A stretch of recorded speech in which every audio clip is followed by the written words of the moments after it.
먼저 바로 서고 신앙이 바로 서서 믿음의 대를 잘 이어나가기에 부족함이 없도록 도와주시옵소서. 방방곡곡 주일날 예배를 드리는 모든 교회를 통하여 오직 하나님은 영광 받으시고 예배드리는 모든 하나님의 자녀들에게 복의 복이 임하게 하여 주시옵소서. 시종을 맡겨옵고 살아계신 예수님의 이름으로 기도하옵나이다. 아멘. 할렐루야. 오늘 시편 127편 1절에서 5절까지 잘 아시는 말씀입니다. 여호와께서 주시는 복, 그리고 또 우리가 이 시편 127편의 말씀을 보면 완전히 하나님께만 의지하여야 되겠다 하는 그런 생각을 이 성경 말씀 속에서 분명히 우리가 알 수 있죠. 즉 우리가 오직 하나님만을 바라보고 그리고 그리스도인으로서 오직 교회, 말씀, 예배 그리고 하나님만, 하나님에 관한 것만 집중해야 되겠다라는 것을 우리가 분명히 알 수 있죠. 우리가 사람이 무슨 생각을 하느냐에 따라서, 그 머릿속에 무엇이 있느냐에 따라서 그 사람이 무엇을 하는지 알 수 있듯이 우리 속에 주 예수 그리스도로 충만하다면 하나님의 도우심을 분명히 잘 받게 될 줄로 믿습니다. 요즘 젊은이들 머릿속에 도대체 무엇이 들어있는가를 한번 우리가 이렇게 생각해 볼 정도로 우리 세대와 지금 젊은이들이 사는 세대는 많이 다릅니다. 물론 젊은이들이 막무가내로 그들이 희망도 꿈도 소망도 없는 것은 아닙니다. 그러나 그들이 정말 추구하는 것이 정당하고 옳은 것이냐, 목표를 향해서 수단이 그저 방치되어서는 안 됩니다.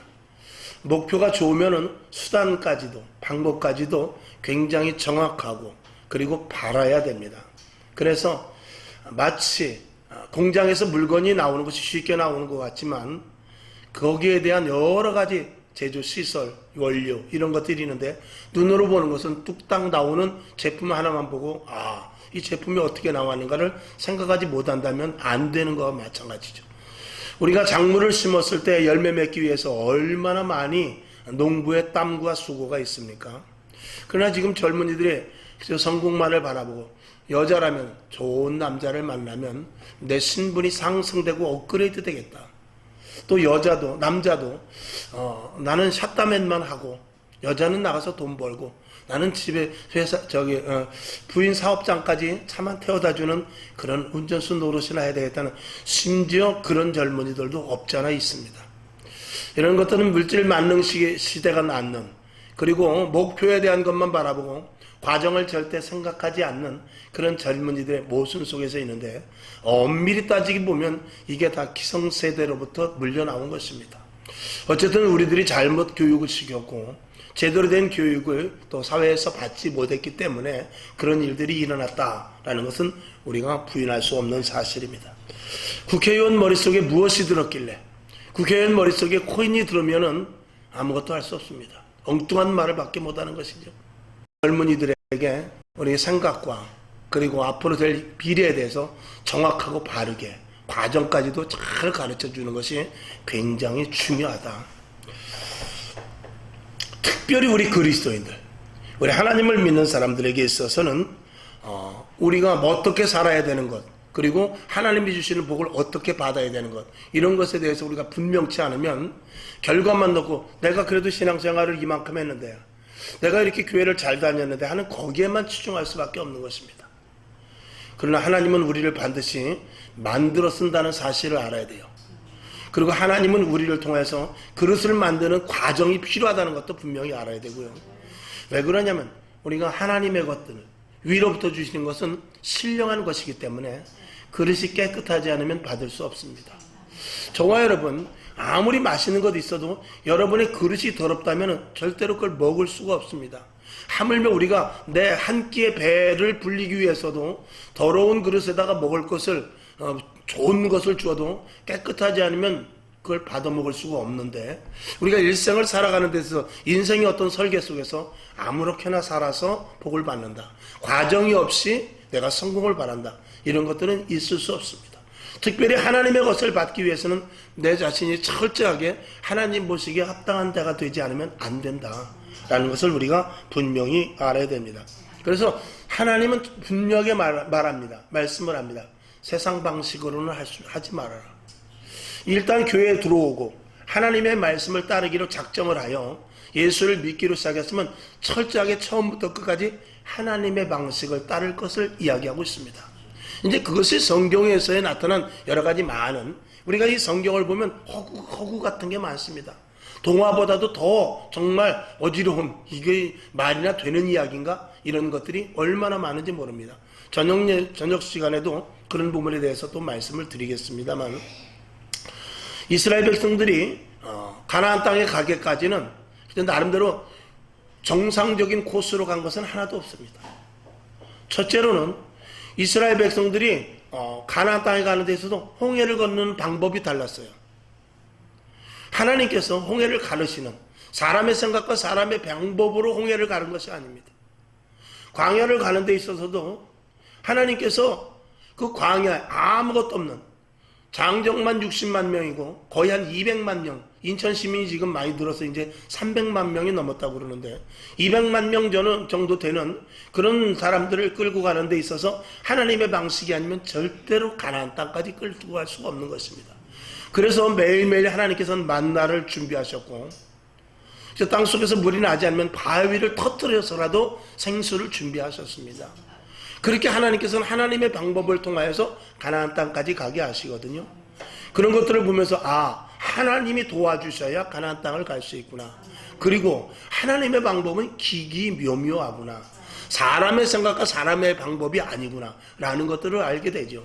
제가 여러 번 말씀을 드렸습니다만, 나아만 장군이 문둥병을 걸렸는데 나아만 장군이 그 엘리사라는 선지자가 있어서 그 선지자에게 오면 모든 병을 낫는다고 하니 그 아람 진영의 이방인이었던 그 나아만 장군이 병을 고치러 왔습니다.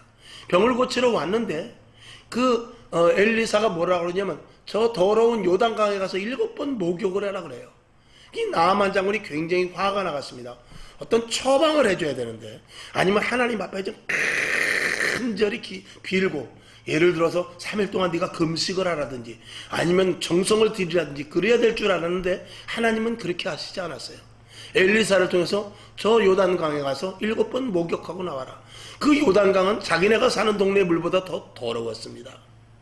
그런데 하나님의 처방은 어떤 약을 먹어서가 아니라 하나님의 처방은 문둥병을 고치는 데 있어서, 적어도 나만의 문둥병을 고치는 데 있어서는 요단강을 7번 들어갔다 나와야 낫는 것이 최선의 방법이었습니다. 이것은 하나님의 방법이고 하나님의 방식이고, 적어도 나만에게는 그 방식이 아니면 안 될 수 없는 그런 방법이었습니다. 저와 여러분이 하나님을 믿는 데 있어서 제가 오늘 그 말씀을 드린 것입니다. 하나님의 자녀라면 하나님의 방식대로 살아야 됩니다. 우리가 군대를 가면은 사생활, 세상에서 사회와 같이 생활하면 절대로 안 됩니다. 군대 가서는 자기의 개인 생활은 하나도 없어집니다. 그리고 가서 그 군법에 의해서 군대에서 시키는 대로만 해야 그것이 가장 잘 사는 방법입니다. 만약에 자기 방식대로 하면 돌아오는 것은 빠따밖에 없습니다. 하나님의 자녀 앞에서 우리가 왜 매를 맞고 왜 모든 일이 자꾸 얽히고 설키고 되질 않는가? 이것은 하나님의 보이지 않는 징계에 매인 것입니다. 우리가 하나님의 말씀대로 순종하면 아브라함에게 복이 있었고 이삭에게 복이 있어서 이삭에게 100배의 복이 있었습니다. 그 100배의 복은 우리도 그런 복을 받기를 원하죠. 우리도 요셉과 같이 이방인에서 총리가 되기를 원하죠. 그리고 7년 풍년 7년 흉년 있으면 그런 것들을 잘 깨달아서 대처할 수 있기를 원하죠. 그러나 그런 것들을 원하는 데 있어서는 하나님의 방식대로 철저하게 살지 않으면 그거는 나와 전혀 관계없는 일이 되어버린다는 것입니다. 그래서 저와 여러분, 우리가 예수를 믿을 때 하나님의 방식이 무엇인지를 빨리 찾아야 돼요. 하나님이 나에게 요구하는 것이 무엇인지를 빨리 알아야 되고, 그리고 옆에서 믿음의 선배들을 보면서 예수 믿는 사람들이 어떻게 하고 있는가를 빨리 캐치하지 못하면 우리의 신앙은 매일 그 자리인 것입니다.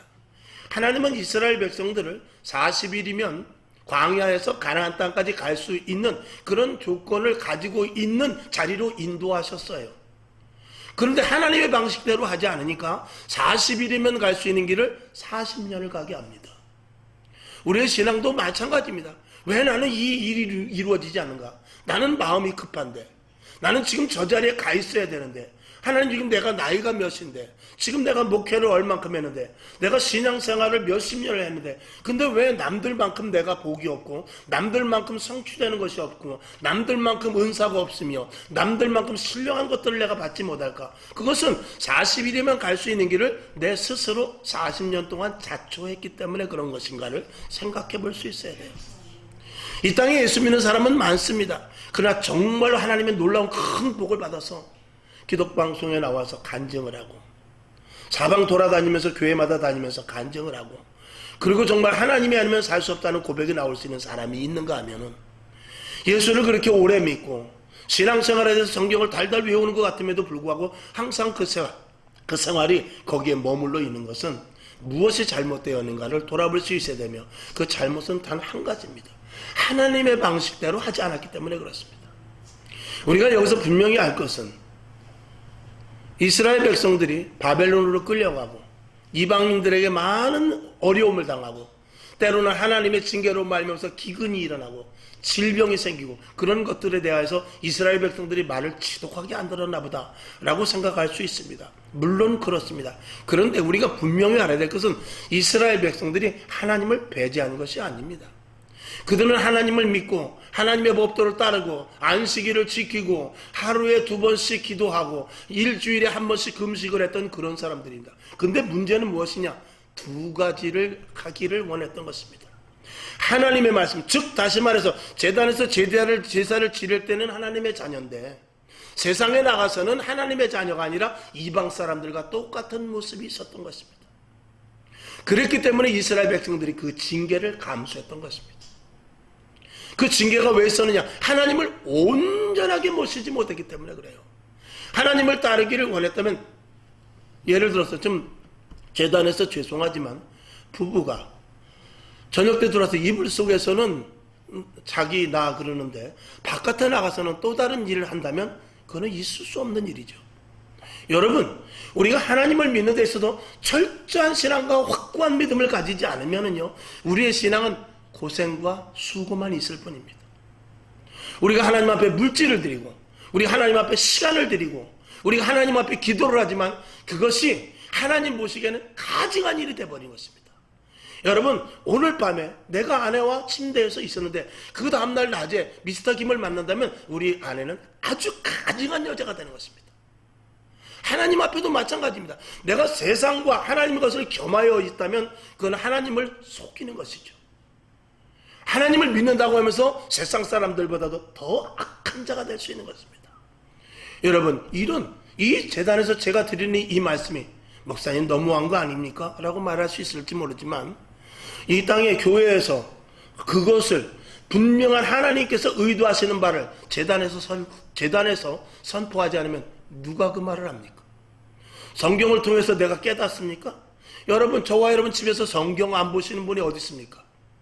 여러분이 집에서 유튜브를 통해서 다른 목사님의 말씀을 듣지 않는 분이 어디 있습니까? 그런데 누가 그런 말을, 또 성경을 통해서 계속해서 끊임없이 성경이 나에게 요구하지만 여러분이 그 말을 제대로 듣습니까? 이 땅에 700만 명, 800만 명의 성도들이 그 말을 그대로 듣고, 성경이 이렇게 돼 있으니까 철저하게 하나님의 말씀을 따라야 되겠다, 그런 마음을 100% 가지고 성경을 보는 사람이 얼마나 됩니까? 내가 오늘 성경 3장 봐야 1년에 1독을 하지, 여기에만 집중한다면 그는 성경 보는 의미는 없는 것입니다. 한 절을 본다 할지라도, 여러분, 우리가 성경을 이 통째 다 외우는 게 문제가 아니라 항상 기뻐하라, 이 말씀 하나밖에 몰라도 그것에 몰입하여 항상 기뻐한다면 그게 진짜 하나님을 믿는 것이에요. 그러나 이 성경을 달달 외운다 할지라도 항상 기뻐하라는 그 말 한마디도 제대로 순종하지 못하면 그건 하나님께 가증한, 나는 하나님을 믿습니다라고 말하지만 실질적으로 하나님을 믿는 것이 아니라 하나님을 속이는 행위가 되는 것이죠. 그들에게는 하나님이 역사하실 수가 없는 것입니다. 왜 우리가 아브라함의 하나님, 이삭의 하나님, 야곱의 하나님이라고 말합니까? 아브라함은 갈 바를 알지 못하였지만 하나님의 말씀만 따라갔습니다. 이삭은 아버지 그 믿음을 보고 그대로 자랐고, 하나님이 이런 분이구나, 이걸 알았기에 그는 늙은 아버지가 자기를 끌고 3일 동안 모리아 산으로 갔지만 순종할 수 있었던 근거가 되는 것입니다. 여러분 자녀들에게 결론으로 말씀을 드립니다. 이제 결론을 해서 말씀을 드릴 텐데, 여러분 자녀들이 만약에 여러분이 자녀를 데리고 내가 너를 번제로 바쳐야 되겠다라고 말했을 때, 자녀들에게, 자, 예를 들어서 뭐, 그거는 그렇게까지 뭐 하지, 지금 시대가 그러니까. 예를 들어서 내 자녀들에게 이만저만해서 내가 교회에 이러한 일이 있는데 내가 거기에 동참을 해야 되겠다 했을 때, 자녀들이 진정한 부모를 보고 그리고 믿음이 있다면, 어머니 그렇게 하세요. 아버지 그렇게 하세요. 교회에 이런 행사가 있다는데 거기 동참해야죠. 교회가 이렇게 한다는데, 예를 들어서 성전을 짓는다 그러면 성전을 짓는데 건축헌금 해야죠. 그랬을 때 자녀가 100% 어머니의 말씀에, 내가 아버지의 말씀에 전적으로 동감합니다 라고 자녀들이 말할 수 있었던 자가 이삭인 것입니다. 그 믿음이 이삭의 100배의 복을 받게 한 것이에요. 야곱도 마찬가지입니다. 야곱은 세상 방식을 취하면서 하나님을 따랐던 그런 사람입니다. 그는 하나님의 것을 절대로 놓치지 못하였기에 그는 결국 하나님이 그를 사랑하사 그 안에 하나님 있는 것을 아시고 그를 쳐서 복종시켜 그는 계속해서 다리를 저는 사람이 될 정도로 정말로 그 몸이 성치 않았습니다. 그리고 그가 지나온 생활을 그는 회고하기를, 자기는 무슨 세월을 살았다고 그랬죠? 험악한 세월을 살았다고 그랬어요. 그러나 그는 하나님을 놓치지 않았어요. 여러분의 인생이 험악하다 할지라도 하나님의 말씀 안에 거할 수 있어야 돼요. 그러면 결과는 좋은 열매를 맺을 수 있는 것입니다. 오늘 제가 서두에 드린 이 말씀을 머릿속에 넣으시고 오늘 시편 127편 1절에서부터 5절까지의 말씀을 한번 쭉 살펴보도록 하겠습니다. 자, 우리가 첫 번째는 1절을 보게 되면, 집을 세우지 않으면, 여호와께서 집을 세우지 않으면 세우는 자의 수고가 헛되다고 그랬어요. 성을 하나님께서 지켜주시지 않으면 파수꾼을 아무리 세워도 허사라, 그 말인 것입니다. 저와 여러분, 우리 한번 따라해 봅시다. 오직 하나님, 오직 예수, 오직 말씀, 오직 성령의 인도하심, 오직 교회. 아멘. 우리가 이렇게 항상 귀로 듣고 또 우리가 반복을 하면서 다짐을 합니다. 근데 정말 오직인가? 우리가 그리스도인으로서 사도 바울은 그렇게 말합니다. 나는 사나 죽으나 주의 것이다. 가난해도 부해도, 그리고 어떤 환난과 궁핍한 자리에 간다 할지라도 자기는 하나님을 믿는 데 있어서 방해할 것은 없다라는 것입니다. 다 그런 것들을 다 경험하고, 그런 어떤 자리에서도 자기는 일체 비결을 다 배웠다는 것입니다. 오늘 저와 여러분, 정말 예수가 아니면 나는 살 수 없습니다. 내 인생 속에서 예수가 아니면 나의 인생은 무의미합니다. 내가 오늘이라도 교회를 못 나오게 한다면 나의 인생은 아무것도 아닌 이 허망한 존재입니다. 이런 확고한 신앙과 믿음이 우리에게 있느냐? 우리는 이 시대에 오늘도 많은 분들이 예수를 드리지만, 교회에서 예배를 드리지만 예수님이 아니라도 살 수 있는 사람 많습니다. 당장 교회 나오지 않아도 먹고 사는데 불편함이 없는 사람이 많습니다. 그러나 저와 여러분, 우리는 예배를 드리지 못하고 신앙생활을 하지 못하면 이 마음속에서 조급함과 갈급함을 넘어서 이 속에 이 간절함 때문에 세상의 다른 것들이 눈에 들어오지 않을 정도로, 세상의 다른 일이 손에 잡히지 않을 정도로 간절함이 우리에게 있어야 됩니다. 그러나 예배를 한 번 빠지고 기도를 하루를 쉰다 할지라도 마음에 그렇게 큰 갈급함과 그리고 하나님의 앞에 나오는 그 간절함이 없다면 우리의 신앙은 좀 생각해 봐야 되는 것입니다. 여러분, 우리가 예수를 믿는 것은 매일 기도하라는 의미도 있고 예배 빠지지 말라는 의미도 있습니다. 왜 우리가 예배를 드립니까? 왜 우리가 기도를 합니까? 기도를 위해서 우리가 있는 것도 아니고 예배를 위해서 우리가 있는 것도 아니라 예배와 기도를 통해서 하나님과 깊은 관계를 갖기 위해서인 것입니다. 우리가 하나님과 깊은 관계, 그러니까 작은 일이든 큰 일이든 하나님과 관계를 맺지 못하면 우리의 기도가 무슨 소용이 있으며 우리가 예배에 무슨 의미가 있냐는 것을 먼저 말씀을 드리는 것이죠. 그래서 하나님과 깊은 관계, 하나님을 늘 인식하며 살아가는 이것이 우리에게 매우 중요하다는 것을 말씀을 드리는 것입니다. 그러니까 하나님이 나를 도와주지 않으면 나는 삶의 가치가 없다. 나는 삶의 의미가 없다. 내가 성을 아무리 지킨다 할때도 하나님이 도와주셔야 이 성을 지킬 수 있다. 또 여호와께서 이 집을, 내 가정을 세우지 않으면, 하나님이 내 가정에 계시지 않으면 우리 가정은 무의미하다. 이것이 철저하게 우리 심중 속에 배어 있어야 되는 것이죠. 아유, 우리 가정 예수 안 믿었으면 어떻게 되었을까? 내가 하나님을 알지 못했으면 내가 지금 어디에 있을까? 이런 생각을 우리는 정말 아주 근접적으로 깊숙이 할 수 있어야 돼요. 저는 그런 생각을 합니다. 내가 예수 믿지 않았으면 정말 무엇이 되었을까를 생각해 볼 때 사실은 끔찍합니다. 끔찍하죠. 그런 생각이 우리 속에 있어요. 나는 뭐 본성이 착하니까, 나는 법 없어도 살 사람이니까 그렇게 생각할 수 없습니다. 사람은 그런 존재가 아닙니다. 환경에 밀려서 이리 가고 저리 가고 해서 결국은 내가 원치 않는 자리까지 갈 수 있는 게 사람의 모습인 것입니다. 내가 원한다고 합니까? 여러분 생각하고 마음먹은 대로 다 됩니까? 절대로 내 마음먹은 대로 되지 않습니다. 내가 내일은 어디를 가야 되겠다고 목표를 다 세워놓고 차 3차까지 해놨어도 내일 못 갈 일이 생각하면 못 가는 거예요. 하나님이 허락하셔야 모든 것들을 할 수 있는 것입니다. 그래서 이 시대는 정말 오직 하나님인가, 오직 예수인가, 오직 교회 중심인가, 이것에 대한 철저한 분석을 내 스스로 할 수 있어야 된다라는 것을 먼저 말씀을 드립니다. 잠언서 3장 5절을 보겠습니다. 자, 잠언서 3장 5절. 자, 시작. 너는 마음을 다하여 여호와를 의뢰하고 내 명철을 의지하지 말라. 명철이라는 것은 명석한 두뇌를 가진 사람의 생각이라고 할 수 있어요. 그러나 네가 아무리 똑똑하고 IQ가 남들보다 20, 30 높다 할지라도 하나님을 의지해야지 네 생각은 절대로 완성되는 데까지 갈 수 없다라는 것을 하나님은 분명하게 말합니다. 이 성경을 써놓은 것은 이 성경에 믿음의 모든 선배들이 다 그랬다라는 것을 우리는 분명히 알아야 돼요. 그 다음에 두 번째 2절 보면 너희가 일찍이 일어나고 늦게 누우며 수고의 떡이 헛되다 그랬어요. 아침에 일찍 일어나서 벌고 저녁에 늦게까지 수고하지만 그게 헛되다라는 것입니다. 그러니까 잠을 못 자요. 일찍 일어나서 늦게까지 수고를 했으면 잠을 달게 자야 될 거 아닙니까? 걱정과 근심이 한없이 밀려오고 내 마음속에 갈등과 회의와 그리고 후회와 그리고 소망을 하지만 그 소망이 이루어질까 하는 그런 어떤 나름대로 조바심 때문에 당장 여러분 돈이 있으면 있을수록 사람은 더 불안해지는 것입니다. 돈 많은 집일수록 담장은 높아지는 것입니다. 돈 없는 집은요 대문을 열어놓고 살 수 있는 것입니다. 여러분 우리가 모든 것들을 많이 가졌다고 해서 편안한 것이 아닙니다.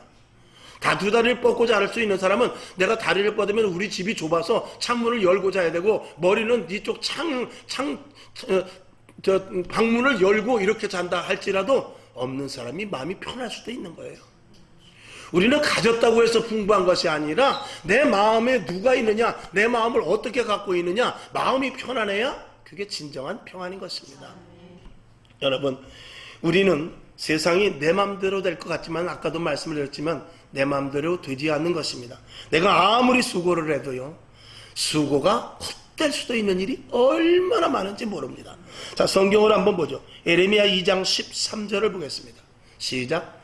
내 백성이 두 가지 악을 행하였나니 곧 생수의 근원되는 나를 버린 것과 스스로 웅덩이를 판 것인데 그것은 물을 저축치 못할 터진 웅덩이라. 아멘. 하나님께서 이스라엘 백성들에게 말하고 있어요. 생수의 근원이 되신 나를 버려. 여러분 하나님을 버리고 세상 사람들이 사는 가운데 있어서 가장 그들이 지금 나름대로 힘들어하는 것이 뭐냐면 항상 갈급함입니다. 항상 목이 말라요. 여러분 1000억이 있어도 배부른 사람은 없습니다. 아파트를 한 채가 있으면 두 채가 있고 싶고요. 회사 사업이 잘 돼가지고 회사를 공장을 또 하나 지면은 그 다음에 또 3개를 짓고 싶어하는 사람이 사람의 심정입니다. 돈 많은 사람이 왜 자살을 해요? 연예인들이 확 박수를 받으면서 꽃을 그렇게 던지고 그러는데 왜 집에 가면 쓸쓸합니까? 왜 그들이 자살을 하고 수면제를 먹고 잠을 자지 않으면 잘 수 없을까요? 그 안에 빈 공허함이 있기 때문에 그렇습니다. 이것은 육은 채워질지 모르지만 사람은 짐승과 다릅니다. 짐승은요 죽음에 대해서 걱정을 하지 않습니다. 죽음에 대해서 몰라요. 그 짐승은요 그냥 죽으면 죽는 줄 아는 거예요. 그냥 죽나 보다. 근데 사람은 항상 무엇을 생각하냐면 죽음에 대한 그 걱정과 근심과 그리고 죽음에 대한 그 암시가 항상 이 속에 있습니다. 그러니까 사람은 이 짐승과는 전혀 다른 존재거든요. 즉 다시 말해서 이 사람은 우리가 마음이 편안하지 않으면요 살 수 없는 존재인 것입니다. 우리가 아무리 많은 것을 가졌다 할지라도 소용이 없는 것이죠. 그래서 우리 안에 영혼이 있기 때문에 그런데 그 영혼은 영원합니다. 죽어도 우리는 영혼, 세상 사람들이 그지 않습니까? 혼백이 빠져나갔다. 혼백이 빠져나갔다. 여러분 몸만 죽는 것이지 이 안에 세상 말로 말하면 혼백이 있는 거예요. 그 혼백을 우리가 말하는 영혼이 채울 수 있는 것은 이 땅에 눈에 보이는 것, 유한한 것으로는 채울 수 없단 말이죠. 영혼은 무한하기 때문에 무한한 것이 채워져야 되는데 그 무한한 것이 이 영생의 말씀인 성경 말씀인 것입니다. 하나님의 음성, 하나님의 사랑, 하나님의 것으로만 내 안에 모든 것들을 완전하게 채울 수가 있습니다. 그래서 여기 오늘 예레미야 2장 13절에 보면 내 백성이 두 가지 악을 행하였는데 한 가지 첫 번째 생수의 근원이 되는 것을 버렸다는 것입니다. 생수는 무엇입니까? 우리의 모든 이 마음을 그리고 우리의 육신을 시원하게 하는 것입니다. 그러나 세상 것은 아무리 먹어도 계속해서 음료수와 같이 갈증이 날 뿐입니다. 채워도 채워지지 않는 게 우리의 심령입니다. 여러분 우리 눈이 이거 얼마 됩니까? 제 눈은 더 유난히 작습니다. 뭐 우에서부터 아래는 제보나만 하고 그나마 이 가로는 한 1.5cm 되겠죠. 근데 이 속에 아무리 세상 것이 다 이 눈에 들어와도 만족함이 없어요. 금강산을 구경을 하고 오고 저 알프스를 보고 와도요 그때뿐이지 집에 오면은 우리 눈에 보이는 건 먹을 것밖에 보이지 않습니다. 이게 인생이에요. 이 눈으로 다 채워지지 않습니다. 그건 마음과 연결이 되었기 때문에 이 마음이 채워지지 않기 때문에 그래요. 그러니까 마치 생수를 먹어야 시원한데 세상에 있는 음료수를 달콤한 물을 먹는 것과 마찬가지로 아무리 먹어도 갈증이 계속 날 뿐입니다. 하나님은 말합니다. 내가 생수다. 나를 먹어야 갈증이 없어질 것이다. 예수 믿는 사람이 왜 맥없이 기쁩니까? 왜 예수 믿는 사람이 더 이상 바랄 것이 없음에도 불구하고 만족합니까? 왜 예수 믿는 사람이 지금 현실에서 감사를 할 수 있습니까? 그건 내 안에 생수 대신 예수님이 계시기 때문에 그런 거예요. 그러니까 모든 일이 잘 안 된다 할지라도 하나님이 나를 도와주실 것이요. 잘 되면 잘 되는 더 큰 소망을 갖는데 그 소망이 하나님께로부터 있다는 것을 우리는 믿기 때문에 그런 것이죠. 여러분 실망과 포기와 좌절은 세상 사람들은 아무리 잘해도 그 자리에서 벗어날 수 없습니다. 그러나 우리는 아무리 안 돼도 꿈과 소망과 비전을 가질 수 있는 것은 주 예수 그리스도께서 우리에게 생수가 되시기 때문에 그렇습니다. 오늘 여기 뒤에 보면은 터진 웅덩이라는 것입니다. 터진 웅덩이에 아무리 물을 모아봤자 깨진 항아리에 아무리 물을 부어봤자 여러분 그 체에 아무리 물을 부어봤자 다 빠지고 마는 것입니다. 아무리 채워도 한도 끝도 없습니다. 이 갈증이 채워지지 않거니와 그리고 아무리 채워도 뒤돌아보면 앞으로 남고 뒤로 미친다는 말이 있어요. 우리가 아무리 잘한다 할지라도요 이 뒤에 나중에 가서 이 계산기를 따져봤을 때 이게 뭐야 내가 고생만 했네 이런 것들이 우리 인생의 결산서 속에서 하나님을 믿지 않는 자들에게 결론표가 되는 것입니다. 저와 여러분 예수님을 믿는 데 있어서 하나님을 믿고 하나님을 의지하고 생수되신 예수님이 우리와 함께 한다는 것은 이 땅에서 가장 큰 복임을 믿으시기를 주님의 이름으로 축원합니다. 아멘. 돈이 있어도 건강이 없는 사람이 많아요. 지식은 있지만 뭐합니까? 지식은 있는데도 희귀병 하나 고치지 못합니다. 그리고 권력이 있으면 뭐합니까? 사람들이 배신해서 다 떠나갑니다. 이 세상에 믿을 곳은 없습니다. 오직 하나님밖에 없는 것이죠. 여러분들도 그런 일들을 많이 당해봤을 것입니다. 자, 학개서 2장 16절을 보겠습니다. 시작. 그때에 20석 곡식 더미에 이른즉 10석분이 없고 포도즙 틀에 50그릇을 기르려 이른즉 20그릇뿐이었느니라. 분명히 욥은 농사를 지면 포도즙에 50그릇을 채울 수 있을 것이라는 50그릇의 포도즙을 만들 수 있을 줄 알았는데 나중에 걷고 보니까 20그릇밖에 안 되다라는 것입니다. 쌀을 100마지기를 지어서 한 마지기에 지금 뭐 4가마가 나오나요? 보통 한 마지기에 4가마가 나올 줄 알고 10마지기를 졌으니까 40가마 100마지기를 졌으니까 400가마가 나오겠는데 가을에 가서 거들어 보니까 절반밖에 안 나오는 것입니다. 이게 인생인 것입니다. 하나님이 도우시지 않으면 우리의 모든 것들은 채워도 끝이 없습니다. 전도서 1장 14절을 보겠습니다. 시작. 내가 해 아래서 행하는 모든 일을 본즉 다 헛되어 바람을 잡으려는 것이로다. 참 기가 막힌 말이죠. 바람을 잡는 것이. 바람을 잡을 수 있습니까? 이 세상에 아무리 권세도 명예도 돈도 권력도 다 바람을 잡는 것입니다. 내일 무슨 일이 일어날지 우리는 알지 못해요. 여러분이 오늘도 성전문을 열고 나가다 무슨 일이 일어날지 1초의 이후의 일도 우리는 알 수 없습니다. 오늘의 만족감을 가지고 영원까지 살 수 있는 것은 생명 대신 예수 그리스도밖에 없습니다. 예수 그리스도를 믿는 믿음이 가장 큰 우리의 안정이요, 기쁨이요, 그리고 우리가 평안을 누릴 수 있는 것입니다. 이런 예수를 이 시편 127편에서 우리들에게 말씀을 하고 있는 것입니다. 심는 대로 거두는 것이 복입니다. 할렐루야. 우리가 비록 눈물을 흘리면서 씨를 뿌리러 갔지만 기쁨으로 거두는 게 이게 복인 것입니다. 지금은 눈물을 흘리지만 기쁨으로 감사로 거둘 수 있는 자, 이게 진짜 큰 축복인 것이죠. 지금의 눈물이 무슨 얼마나 좀 힘든지 모르지만 그것보다도 우리가 기쁨으로 거둬야 되지 않습니까? 지금 기쁨으로 뿌리러 가는데 슬픔으로 돌아온다면 이건 비극 중에 비극일 수 있는 것입니다. 그 다음에 세 번째로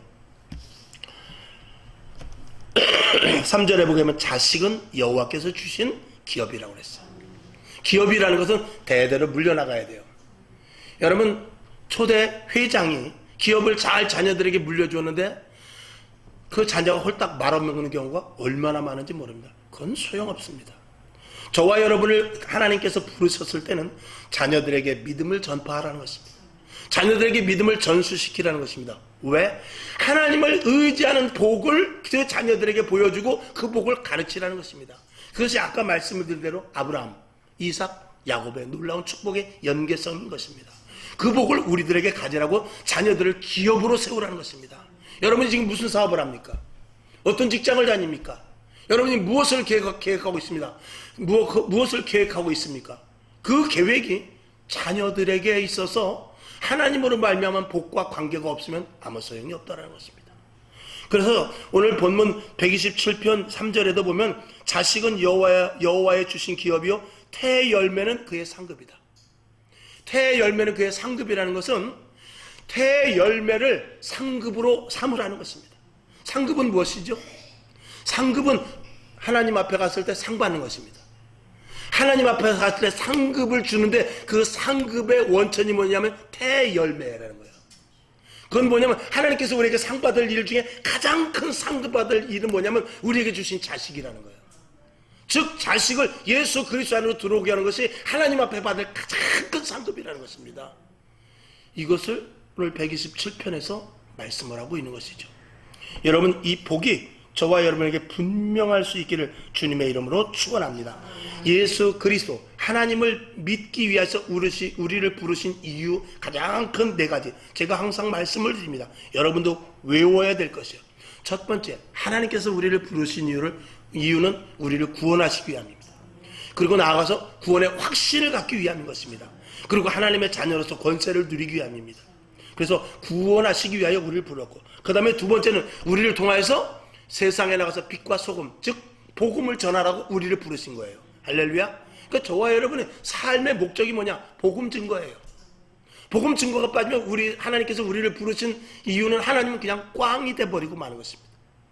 저와 여러분, 그래서 두 번째는 복음 전도, 그 다음에 세 번째로는 우리가 예수 그리스도를 믿음으로 말미암아 받은 복을 세상 사람들이 보고 우리를 보고 예수 믿을 마음이 생기게 하는 것입니다. 야, 저 사람은 내가 볼 땐 저 사람 저러다 자살하지. 근데 안 죽죠. 저 사람이 이제 큰일 났어. 야, 저 집을 어떻게 하면 좋지? 근데 포기하지 않고 오히려 감사하고 그 시간에도 전도하러 가죠. 그리고 교회 가서 기도하고 기쁨을 얻고 나오면서 오히려 다 멀쩡한 나에게 그 사람이 더 힘든데도 불구하고 위로를 해주죠. 이게 어디서 나옵니까? 하나님을 믿는 분명한 믿음. 그리고 그 결과가 하나님께서 주신 축복의 열매로 맺게 하는 데까지 이르는 것. 이 복을 받기 하기 위해서 저와 여러분을 부른 것입니다. 그 다음에 네 번째 가장 중요한 것, 지금까지 말씀을 드렸습니다만 자녀의 믿음의 대를 잇기 위해서 여러분이 복음의 바톤을 받았습니다. 그 복음의 바톤을 누구에게 줘야 됩니까? 우리는 리레이 선수예요. 다른 박질, 운동장에서 다른 박질하는 리레이 선수입니다. 이 복음의 바톤을 받았으면 뛰어서 그 다음에 누구한테 줘야 돼요? 그 다음에 복음의 바톤을 믿음의 리레이 다음 주자에게 줘야 되는데, 여러분 다음 주자가 누굽니까? 자녀들 아닙니까? 다음 세대들 아닙니까? 그들에게 복음의 바톤을 전해주지 않으면 우리는 뛰는데 아무런 의미가 없는 것입니다.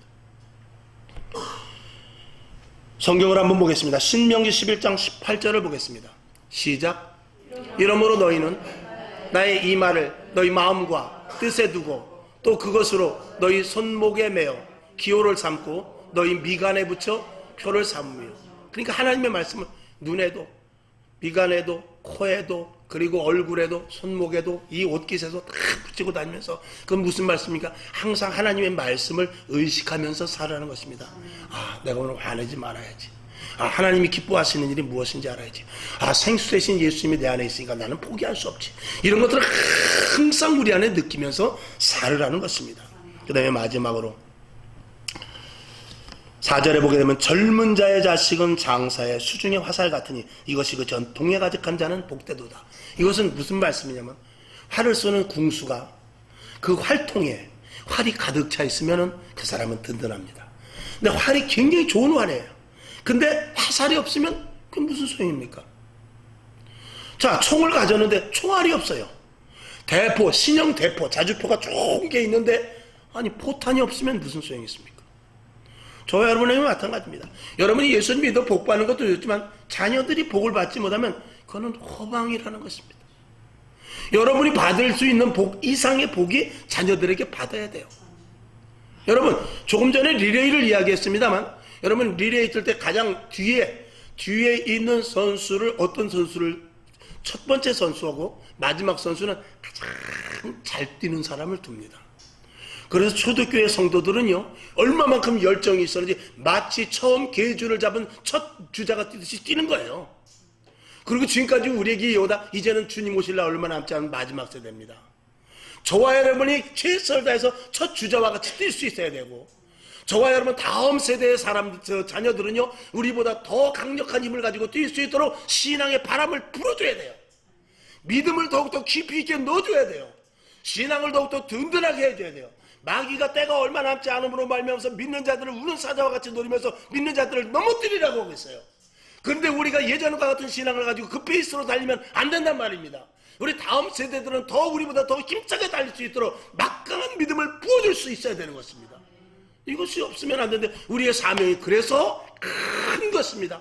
그래서 매일 기도해야 돼요. 그래서 예배에 집중해야 되고요. 매일 성경 말씀을 보면서 그 말씀이 내게 완전히 들어와서 완전히 저 말씀이 나의 화 되어서 하나님의 자녀답게 온전히 주님을 인식하면서 살아가는 저와 여러분이 되고, 이 땅에서 권세와 능력 및 더불어서 이 땅에 주님께서 주신 놀라운 축복을 다 받아야 된단 말입니다. 물질, 건강, 환경의 복과 더불어 영적인 권세와 능력이 강력하게 저와 여러분에게 있지 않으면 마지막 시대를 살아가는 의미가 없다라고 말씀을 드립니다.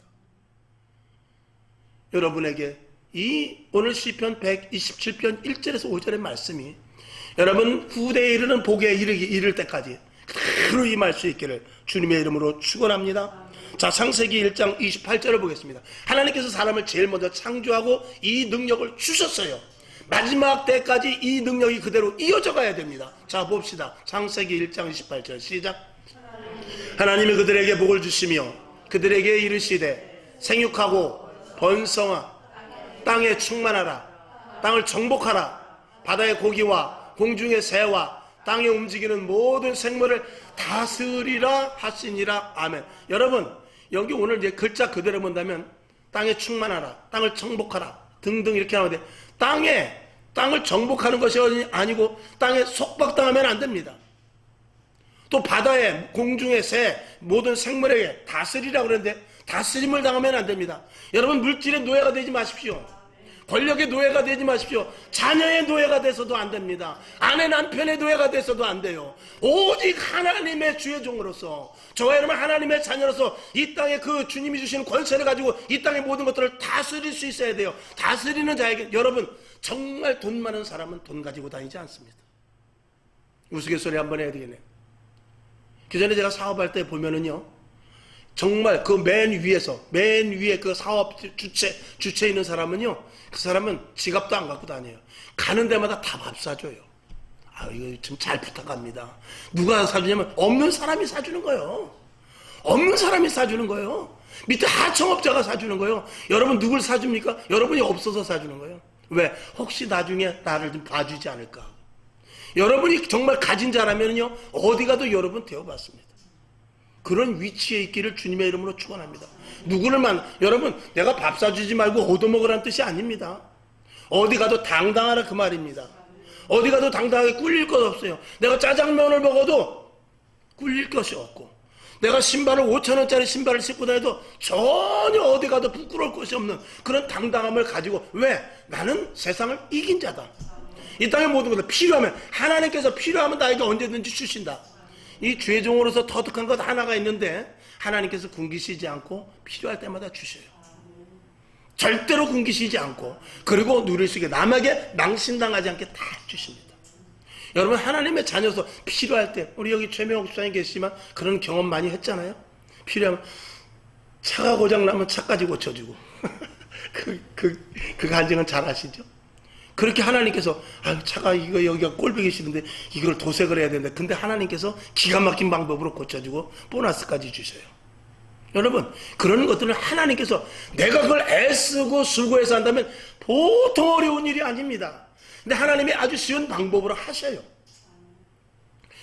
그렇게 우리는 살으라는 거예요. 당당하게. 왜 구질구질하게 사람 밑에 가서, 왜 권력자 밑에 가서, 왜 돈 밑에 가서, 거기 가서 고개를 조아리고 거기 가서 이렇게 해서 저기 안에 그 말이죠. 우리는 누구도 겁날 것이 없습니다. 우리는 하나님의 자녀입니다.